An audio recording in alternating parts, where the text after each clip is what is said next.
Okay, hello everybody. Good evening, and thanks for joining us on Conversations. I am Mariana Kona. I'm a broadcast journalist, and I am reporting live from Lagos, Nigeria. It's the economic capital of the country.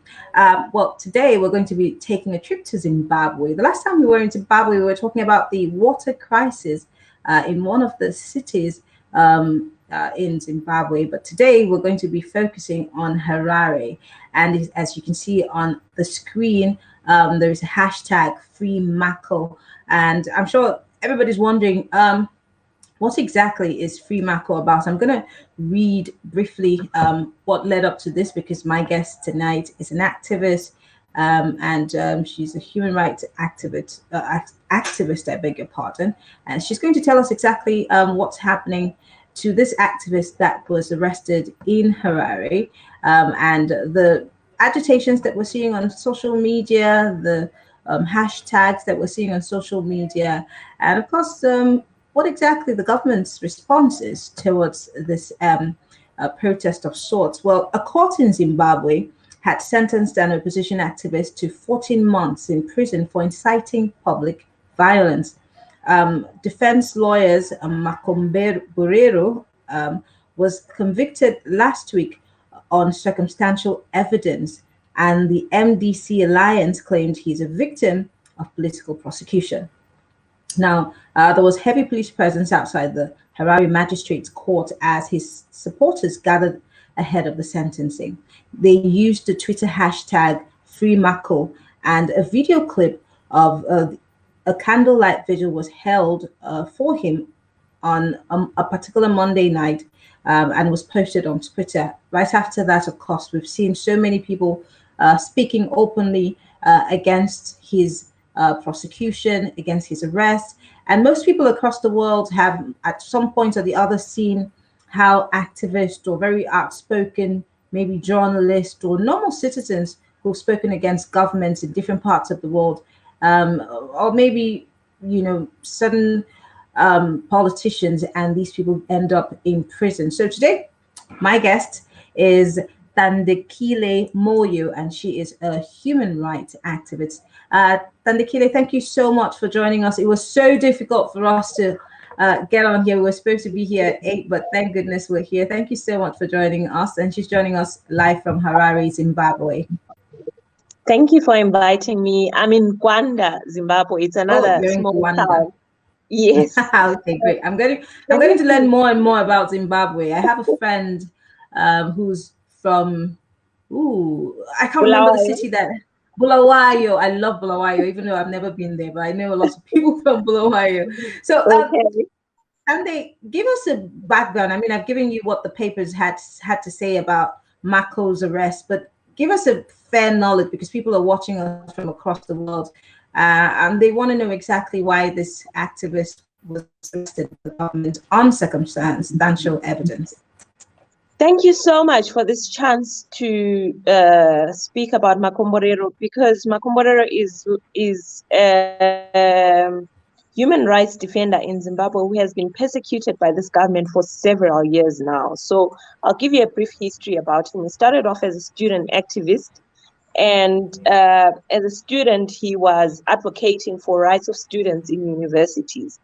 And from that moment, the government considered him an enemy of the state, because our government considers anyone who fights for human rights an enemy, because they are the greatest violator of human rights in the country. So when Makomborero was a student, what the government did was they suspended him from university several times.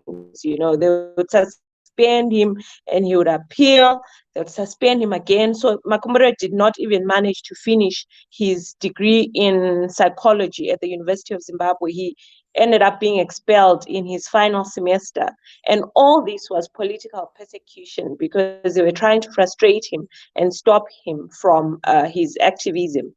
So after that, he continued his activism in his personal capacity and also as a member of the opposition, the main opposition party in Zimbabwe, the MDC Alliance. And Makomborero has been arrested 38 times. This was his 38th arrest. And what shows that this is political persecution is that this is the first time he has actually been convicted of a crime. So the other 37 times that he was arrested, he would be arrested, kept in jail for months, sometimes days, weeks, whatever, and they would release him, arrest him again on another charge, release him.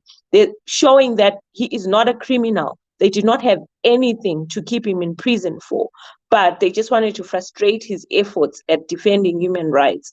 So this time now, because there has been, since the 2017 coup, there's been an escalation in the number of people that are fighting for democracy in our country. And Makomborero has been a leader of those young people fighting for democracy. And I think they realized that this young man needs to be in prison because in 2018, he testified against the government in what was called the Mohlante Commission, a commission, an independent commission that was investigating the shooting to death of 6 protesters by the government. So just a day after our elections, there was a protest in Harare CPD, and the soldiers shot at protesters with live ammunition and 6 died. Makomborero was a star witness, if I may call him that.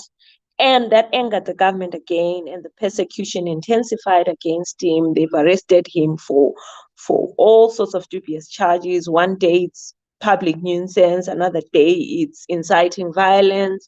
And this time they had been after him for months, and he had 3 court cases pending, I think, and for all those court cases, it was trumped up charges. One of them that he's been convicted of is for whistling, using a whistle. You know those whistles that are used in sports. So there's a time when, so last year in July 2020, Zimbabwean activists and political activists, human rights activists, agreed that on the 31st of July, there was going to be protests against corruption, because the government had been fingered in so many corruption cases, including corruption with COVID funds and all those things. So we figured that because we know how dangerous it is to protest in Zimbabwe, why not look for non-violent protests that people could engage in from their homes? And one of those protests was, at a certain time every day, people will take out their whistles and whistle for democracy, whistle for freedom. So Makomborero had one of those whistles, and the police nabbed him and accused him of using that whistle to incite violence. And that's one of the charges. Without getting too much into detail, that's one of the things that he has been convicted of. They claim that him being in possession of that whistle is evidence that he wanted to incite violence, because there was a protest, a vendor's protest in town on the day that he was caught with it. So the history I'm telling you, long as it may seem, is to give you context of how Makomborero has been persecuted by the state for 11 years now, and that the fact that he is now in prison means the state has thrown away all pretense of trying to be they've been pretending that the courts are independent all along, but they finally realized that all pretense out the window, and they're going to imprison him. He's been in prison since February, and it is one of the greatest injustices against political activists in the country. And the sad thing is that his story is not even sorry. Yes, let me let you go. I'm really I'm itching to ask this question because is too close to this is I know.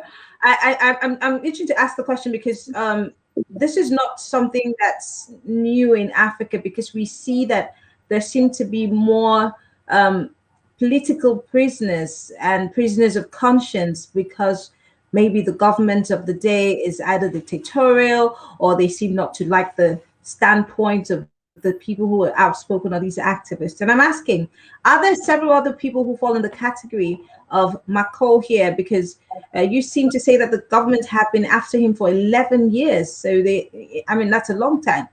Has there been a precedence? Is this the first time this is happening where where the government has arrested an activist, an outspoken person who's calling for the dividends of democracy and asking that government be accountable? Has there been any precedents before now, or this is the first of its kind? No, Makomborero is one of hundreds of activists that have been persecuted by the Zimbabwean government. So, an example that I can give of how this is the norm, it's not an exception, is that when Makomborero was arrested, some of his comrades decided to hold a press conference to say, "Free Makomborero." And at that press conference were three women that the government has also been persecuting for a long time. These women are Joanna Mamombe, Cecilia Chimbiri, and Netai Marova. I don't know if you've read about the case of three women that were abducted by the Zimbabwean government and assaulted in so many ways, tortured, held for 3 Yes. days in a case of enforced disappearance. And the government has been persecuting these women by claiming that they faked their abduction.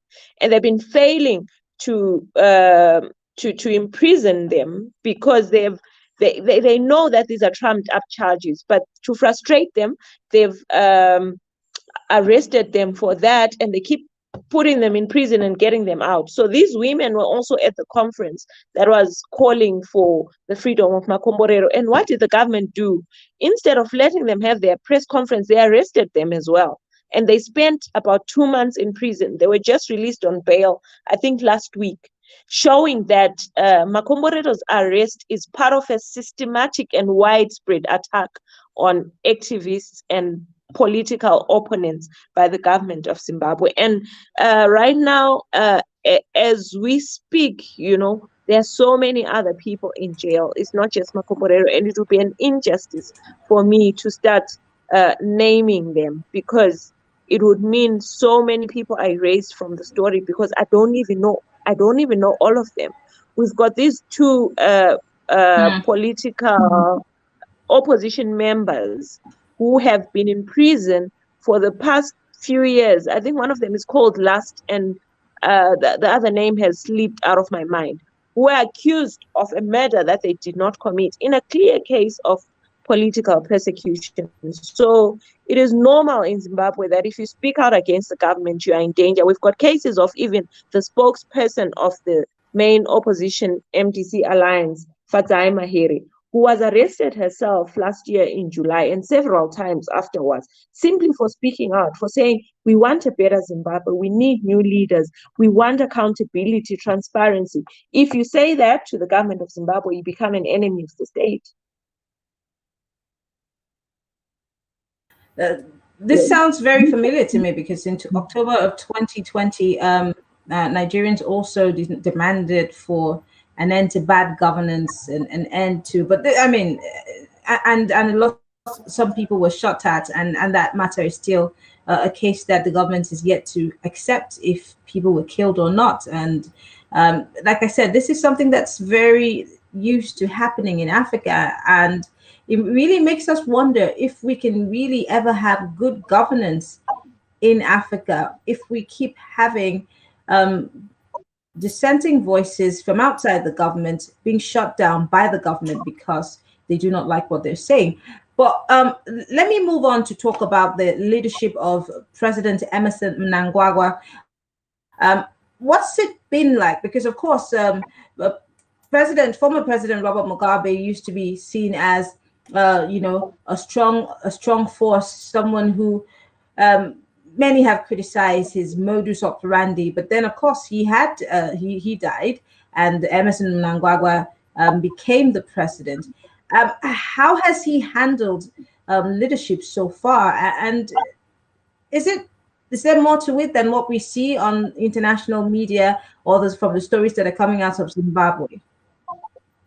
So, well, as you say, President Mugabe was a dictator, and his deputy was Emerson Mnangagwa. And Emerson Mnangagwa had been under Mugabe's wing for decades. Since 1980, he'd been working with him. In 1980, early 80s, he was actually the Minister of State Security, meaning he was working closely with President Mugabe. And when a genocide was perpetrated in Matabeleland, southern Zimbabwe, where the government of Zimbabwe at the time perpetrated a genocide that left more than 20,000 people dead. Emerson Mnangagwa was one of the main perpetrators of that genocide. I'm giving you this history so you understand that Emerson Mnangagwa coming into power in 2018 was never going to be any thing to celebrate for Zimbabweans, because he was Mugabe's right-hand man for decades. He was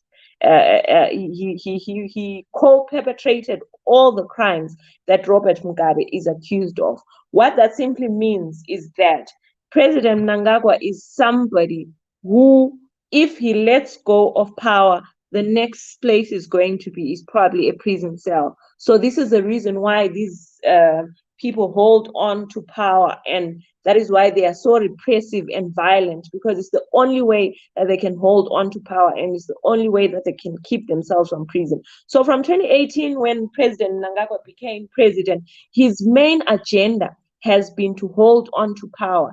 And the only way for him to hold on to power has been violence.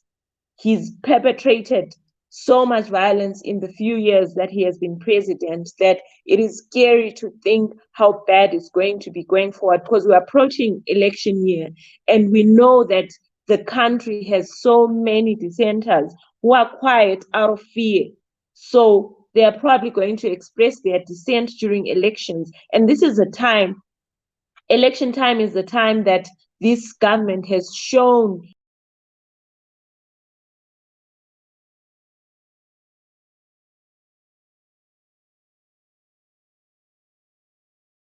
second election, and knowing that people do not want him to be in power, I am sure there's going to be a lot of bloodshed. Okay, Tande, we lost you for a second there, but I think we're going to have you back. Okay, now we have you back. So yes, you're talking about the elections. Elections in Africa is also a time where the world is watching, the world has its eyes, and we have observers from the EU, we have observers from different countries coming to watch the elections as they pan out. Now, of course, it's a heated time in every country. I mean, Nigeria is having its fair share of issues. We have our plate full, and it's stemming from insecurity to ethnic tensions and all sorts of things. How united are the people of Zimbabwe in terms of saying no to dictatorial leadership, to the kind of governance that they've been getting? One would have hoped that with an Emerson Mnangagwa, things would have taken a different turn. But like you have clearly stated, he worked under President Robert Mugabe, and so obviously the apple is not falling too far from the tree is the case. Is there hope that Zimbabwe would get a leadership that would move away from what they have already known for the several years that former President Robert Mugabe led? And how do we get freedom as Africans to speak up when we have something other than good leadership or good governance? Where is the free speech? How do we demand for the dividends of democratic governance? Okay, thank you for that question. So the first thing I'm going to address is the issue of elections, and how you said elections are the time when the world is watching. So you have to realize that the electoral violence that takes place in countries like Zimbabwe is not violence that occurs on election day, where you see people being killed or being beaten up. It is a systematic type of violence that is not even time. So you in Zimbabwe, we've got only one TV station, and our constitutions, all parties must the same amount of airplay on TV.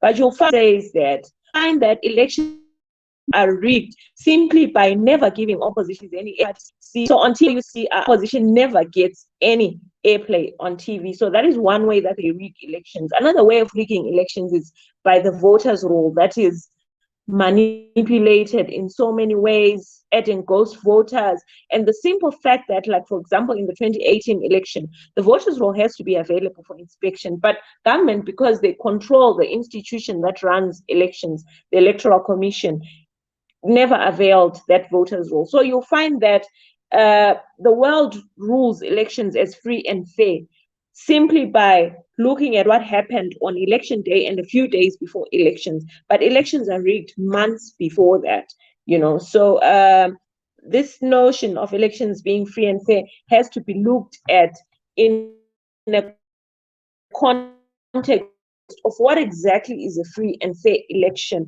and so many things that people do to rig elections that don't happen on election day. And the second issue you asked about how, as Africans, we can achieve democracy despite this repression. I really believe some situations have degenerated like ours to a point where the only thing that I think can free people is a non-violent uprising. Like what happened in Sudan, where the people went into the streets and the army shot people, but the people were resilient and they stayed put. That is the type of democracy that is available to us. I think it's the only way left. Where elections fail, peaceful revolutions are the way to go. Very interesting. I'm curious more to ask about the safety, because every time uh, I talk about what I talk about, so people see my comments on issues concerning my country in general. People ask questions like, "How safe are you? How protected are you?"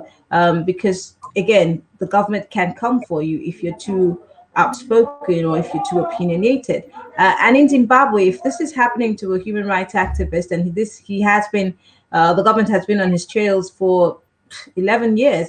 How safe are you, Thandi, as someone who's also speaking up for the rights of the people in Zimbabwe?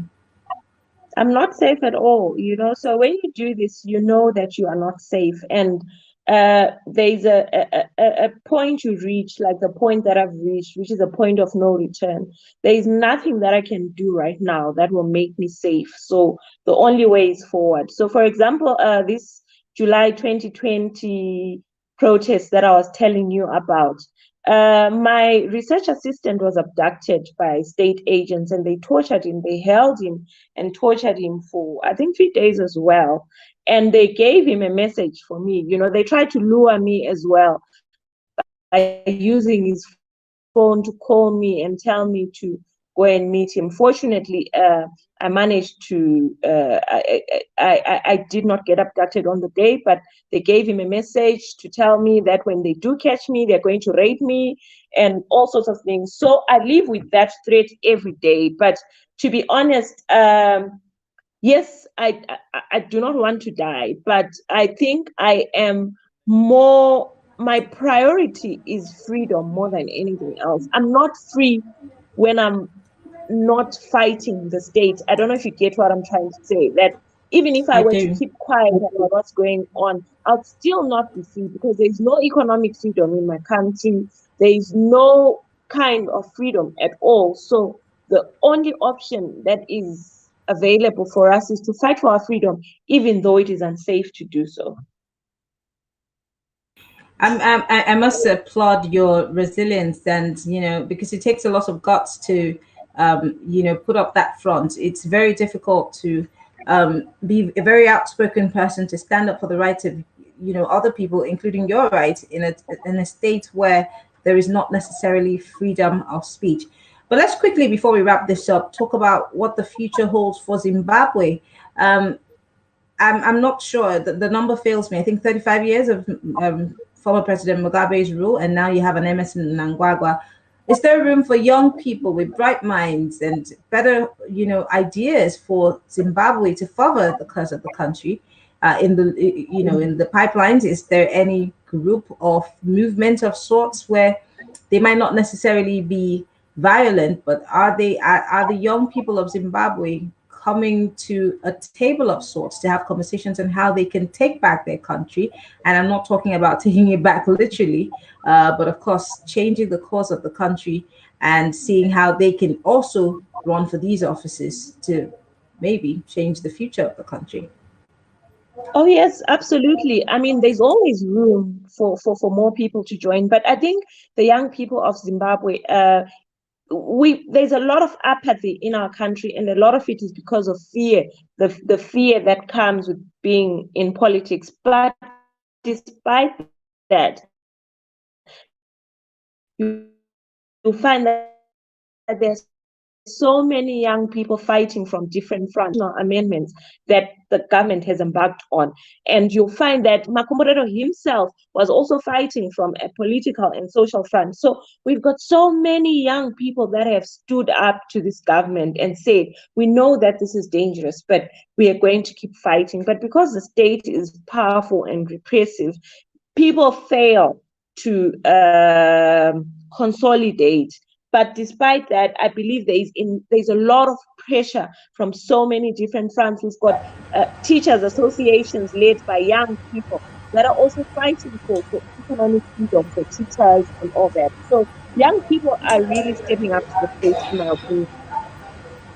Okay, and finally, Thandi, because I need to let you go.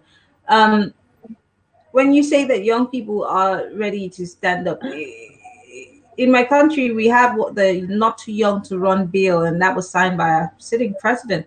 Although I don't know how much difference that has made in terms of young people getting into politics.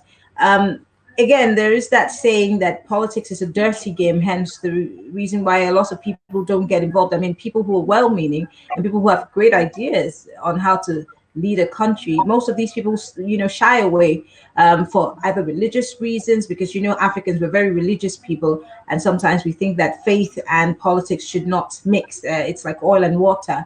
Is that the same thing in Zimbabwe? Do you see a lot more young people getting involved in politics? Because you cannot say you want to take your country to a better future if you're not involved in political activities, whether we like it or not. That should be the case. But is that the same situation in Zimbabwe? Are you seeing more and more young people getting involved in politics? Well, the situation you explained is exactly the situation that is here, where you see even women being afraid to get into politics because of all the patriarchy in politics, where for you to survive as a woman in politics, you sometimes have to sacrifice so much of yourself. So, yes, we do experience those things as well. And because of the fear that I explained earlier, a lot of young people are afraid to get into politics. But I think they are trying. I mean, considering the circumstances that we are in, the few that are doing so, I believe, will encourage more and more young people to join, because the more repressive the state gets, the more people start speaking out. And that's what I've been noticing in Zimbabwe. That, for example, just last week, the state arrested two young ladies, spent a night in prison for wearing a Zinasu t-shirt. Zinasu is a national students union, and these students have been also at the forefront of fighting for democracy. So these two young ladies were arrested for wearing t-shirts. And what did young people do? They have been buying those t-shirts in their numbers. There's now a drive to wear those t-shirts, meaning that at some point this whole repression thing backfires and actually encourages young people to join politics. Well, I want to say thank you to you. Dande Kile Moyo is a writer and she's a human rights defender, and she is from Zimbabwe. Zimbabwe is a country in the western part or the southern part of Africa. I beg your pardon. Thank you so much, Dande. I know that this is like almost your bedtime, but you decided to speak to us on this issue. Now, I'm hoping for the best, and I do not know what question to ask in terms of Mako, because I do not know if there is a case, an appeal of sorts to get him out of prison, and I do not know how free the judiciary in Zimbabwe is. But you can feel free to answer that so we can So wrap up. So please, with regards to Marco, I think the best that people out there in the world can do is to offer their solidarity. Please jump on the hashtag Free Marco. Our judiciary is not independent at all, but we hope that as more and more people speak about this, his case will be highlighted. I've seen cases of other people persecuted in the world being spoken about by people from all over. You know, we all know about Navalny in Russia, and that shows that solidarity from the world, in as much as it may not do anything for Marco, but I'm sure it will give him some comfort, because news does get to him in prison that people are fighting for you, people are rooting for you, and I think that will give him a lot of comfort, because Makumbara is he's 28, and you know, he has sacrificed a lot of his freedoms for our country. And I do hope the world can recognize young people like that who are willing to stand up for what is right. And so please just hashtag Free Marco and make it trend for a day. Whether it helps, only God knows. But please, for solidarity's sake, that's what I would ask of everybody that is listening to this. I want to say thank you once again, Tande. Kile Moyo is a writer and a human rights defender from Zimbabwe. If you have questions, she's on Twitter. Can you tell us your Twitter handle so people can follow you? Because there's a lot going on your Twitter. She's always speaking about, human rights issues. And if you want to know about stories on human rights coming out from Zimbabwe, you need to follow Tande. So, Tande, can you tell us what your social media handles are? Thank you. So my full name, Thandegile Moyo, appears on all my social media handles. And the handle on Twitter is at MamoXN. So that's at MAMOXN, at MamoXN. So please follow me on Twitter. I'd appreciate that.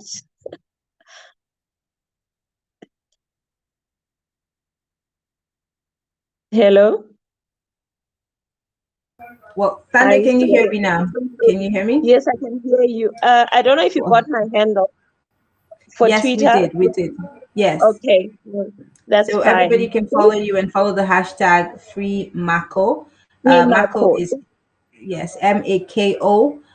So you can follow that handle, and then you can find out more about what's happening in terms of human rights in Zimbabwe. Andy, thank you so much for being part of the conversation. Do have a good evening. Thanks to you. Thank you. Mako will really appreciate this. Thank you so much. All right. Thank you.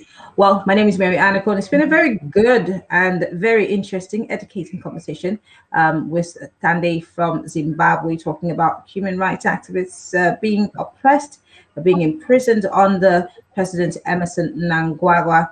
Well, let's hope that if people jump on the hashtag, more attention will be brought to the human rights issues in Zimbabwe. I'll see you same time next week on Discussions with Marianne. See you tomorrow, or maybe the day after. It's HAPS TV, Network of the Now. If you want to watch a replay, you can go on my Twitter handle. It's at MIMIEYO. My Instagram is also at MIMIEYO. Or you can just watch on my YouTube channel, Mary Ann Duke Okon. Have a good evening from Lagos, Nigeria.